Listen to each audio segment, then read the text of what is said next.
E aí, gente, tudo bom? Chegamos hoje ao terceiro livro da nossa série Um por Um, Indo Além das Aparências. E o livro de hoje é o livro de 3 João.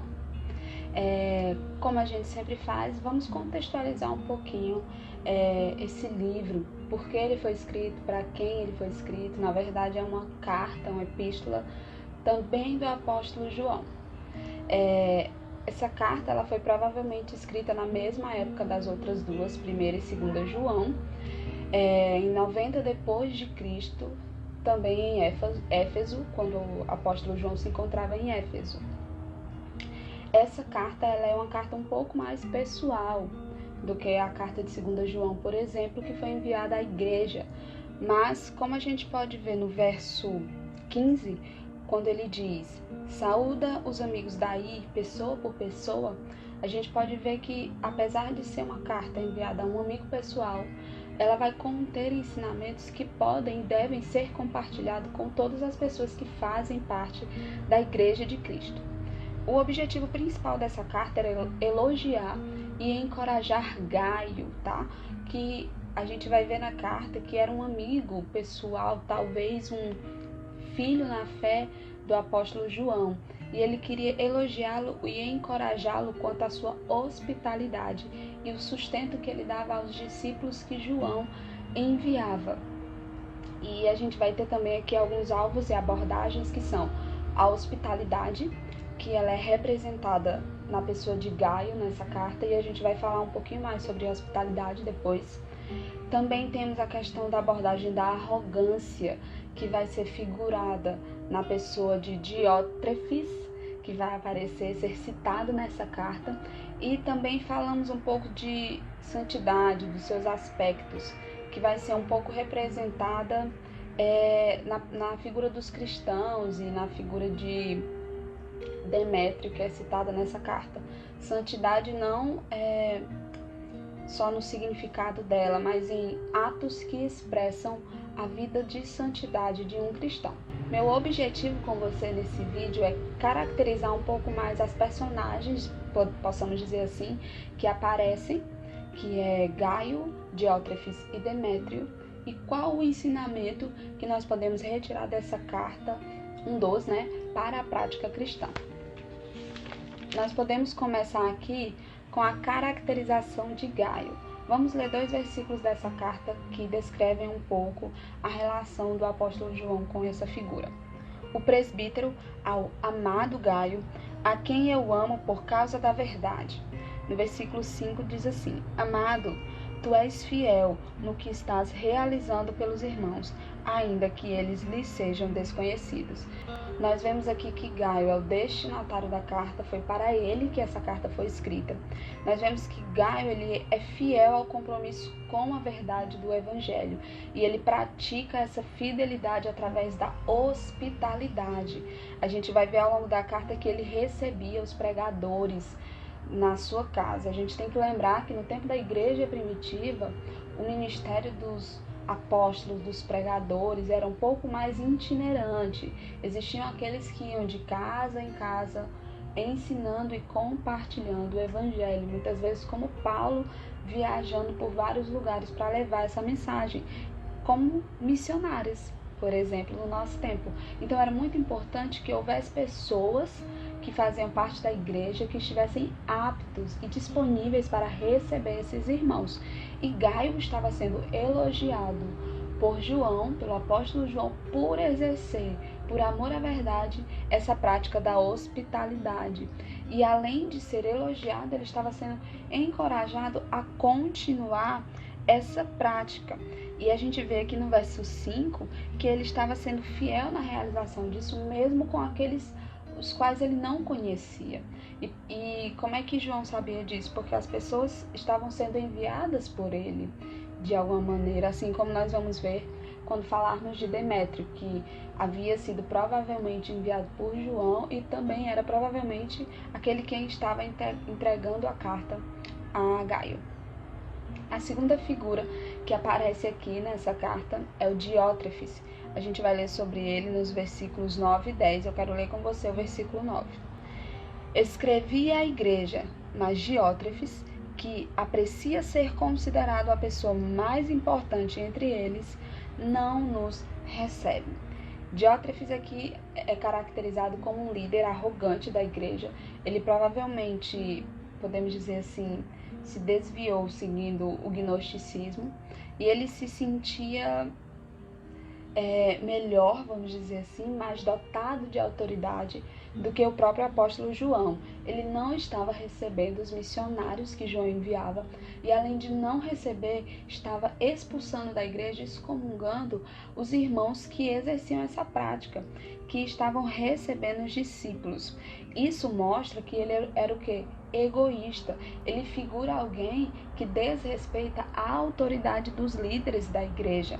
E isso a gente percebe, a gente entende pela história da igreja e pela descrição que a própria Bíblia traz, que essa questão da prática do egoísmo, da soberba e da desobediência às autoridades gera divisão dentro da igreja. Essas ações de Diótrefes são ações que sinalizam a prática da rebeldia. Por quê? Porque ele desconhecia a autoridade do apóstolo João, que nessa carta se apresenta como o presbítero ou o ancião em algumas versões, ou seja, um dos líderes da igreja. E a gente vai ver aqui que ele também tinha atos que representavam atos de maldade. O versículo 10 vai dizer que ele proferia palavras insensatas contra nós. Contra nós quem? João, os apóstolos, os missionários. Ou seja, Diótrefes é a representação de uma pessoa desobediente e rebelde dentro do corpo de Cristo e que estava causando problemas à igreja, visto que ele expulsava os irmãos que praticavam a hospitalidade. E uma terceira personagem que nós temos aqui de extrema importância é Demétrio. Nós encontramos sobre ele no versículo 12. João descreve assim a respeito dele: entretanto, quanto a Demétrio, todos tecem bons comentários sobre ele, inclusive a própria verdade testemunha a seu favor, e nós também testemunhamos, e sabes que o nosso testemunho é verdadeiro. Demétrio aqui, ele é um exemplo para nós em vários sentidos. Ele é como se fosse um missionário. Ele era um missionário, ele estava sendo enviado por João a essa região. E ele exercia, então, um ministério itinerante. E ele precisava, assim como outros, ser recebido na casa de alguém, porque era assim que eles eram apoiados. E João estava enviando Demétrio a Gaio. A gente vê aqui que Demétrio ele é reconhecido em 3 instâncias. Ele era reconhecido pelas pessoas que não faziam parte da igreja, pelos não cristãos. E lá em 1 Timóteo 3,7, Paulo vai falar da importância do ministro ser reconhecido e considerado apto também pelos não cristãos. O próprio Espírito Santo testificava a respeito de Demétrio e também seu mestre e líder, João. Então a gente vê aqui também a importância, o que nós aprendemos?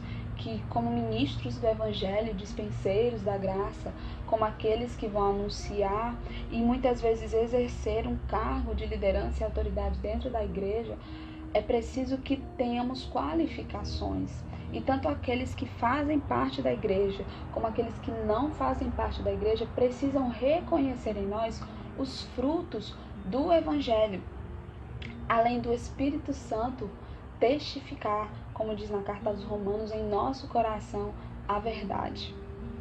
E nós aprendemos aqui, na figura de Gaio e Demétrio, que existem provas do novo nascimento que são manifestadas em nossa atitude, que é a questão da hospitalidade e a questão de nós não retribuirmos o mal com o mal, mas o mal com o bem. Eu quero falar com você aqui a respeito disso, dessa prova do novo nascimento. E depois a gente vai aprofundar mais um pouquinho na questão da hospitalidade.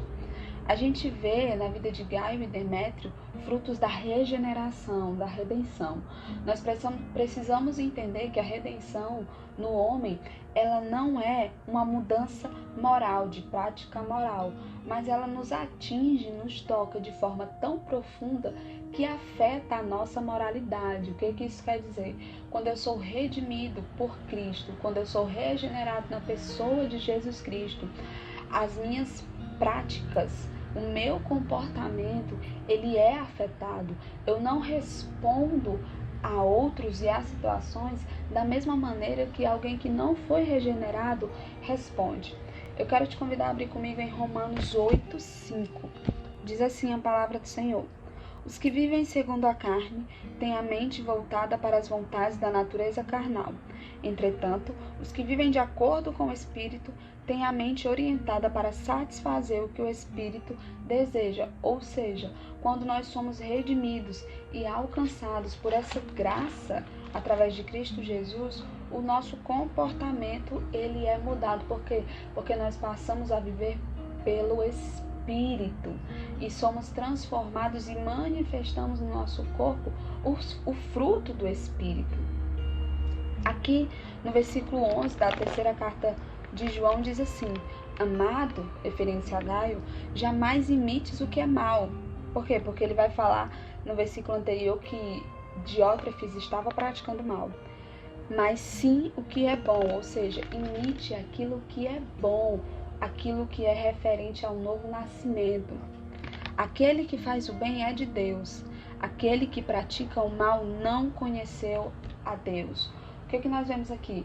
Que uma das características do cristão é imitar a prática do bem. Isso é uma das provas de que nós fomos regenerados.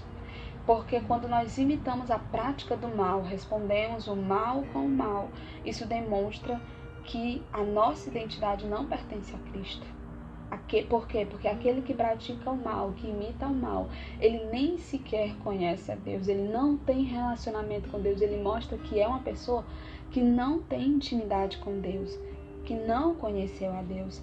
1 Pedro 3, versículo 8 e 9 diz assim: concluindo, tende todos vós o mesmo modo de pensar, demonstrai compaixão e amor fraternal, sede misericordiosos e humildes, não retribuindo mal com mal, tampouco ofensa com ofensa, ao contrário, abençoai, porquanto foi justamente para esse propósito que fostes convocados, a fim de também receberdes bênção como herança. O que Pedro estava falando aqui? Ele estava falando do estilo de vida cristã. Nós temos uma maneira diferente de retribuir aquilo que vem contra nós, de responder às situações do mundo.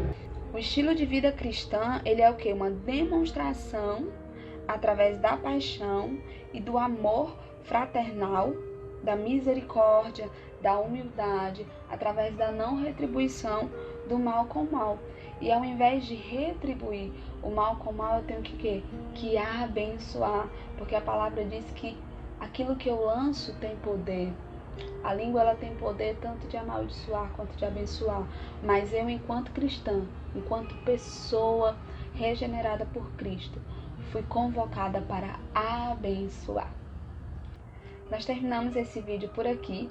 No próximo vídeo a gente vai falar um pouquinho mais de outro assunto extremamente importante nessa terceira carta de João. Até a próxima!